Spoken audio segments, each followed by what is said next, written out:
নবীজি বলেছেন, যদি কোনো বান্দা তওবা করে ইস্তেগফার করে, ওই ব্যক্তির অবস্থা হলো এরকম যে সে আগে কোনো গুনাহ করে না, সে নিষ্পাপ মাসুম হয়ে যায় তওবা করার কারণে। প্যার হাজরিন, এই জন্য আমাদের প্রতিনিয়ত তওবা করার দরকার আছে না নাই?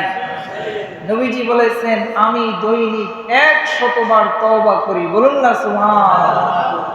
নবীজির আগে এবং পিছনে বিন্দু মাত্রা গুনাহ ছিলেন না, এরপর নবীজি 100 বার তওবা করতেন।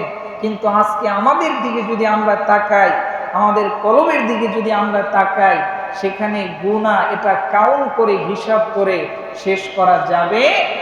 তাহলে আমাদের কি পরিমাণ তওবা করা উচিত?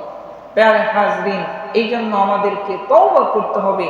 এই আয়াতে আল্লাহ তাআলা তওবার কথা বলেছেন। কোন বান্দা যদি তওবা করে তাহলে খুশি হয় একজন, তিনি কে?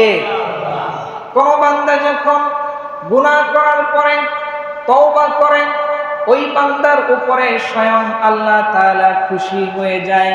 কেমন খুশি হয়?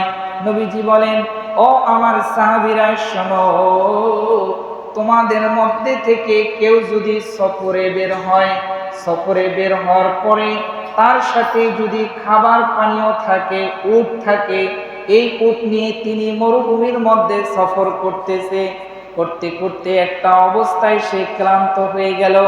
ক্লান্ত হয়ে তিনি গাছের নিচে বিশ্রাম নিল।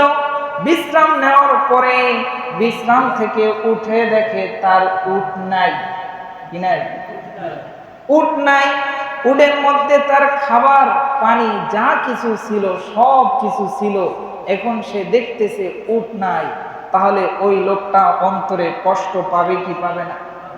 ওই লোকটার অন্তরে বেদনা দুঃখ আসবে কি আসবে না? এই দুঃখ তার অন্তরের মধ্যে আসবে, কষ্ট তার অন্তরের মধ্যে আসবে। এই কষ্ট নিয়ে সে দীর্ঘক্ষণ তার উট তালাশ করলো, খোঁজ করলো, সে উট পেল না। এরপরে সে আবার ক্লান্ত হয়ে ঘুমিয়ে পড়ল। ঘুমের মধ্যে যখন তিনি ঘুম শেষ করে জাগ্রত হলো, জাগার পরে দেখতেছে তার উটটা তার পাশে চলে আসছে। এটা দেখার পরে ওই বান্দার অন্তরের অবস্থাটা যেই রকম হবে, ওই বান্দা যেই রকম খুশি হবে, আনন্দিত হবে, স্বয়ং আল্লাহ তাআলাও তওবা করলে কোনো বান্দা ওই রকম খুশি হয়ে যায়। ওই উট পাওয়ার পরে ওই ব্যক্তি যেরকম আনন্দ আত্মহারা হয়ে যায়, তওবা করার পরেও স্বয়ং আল্লাহ তাআলা এইরকম খুশি হয়ে যায়। বলুন না সুবহান।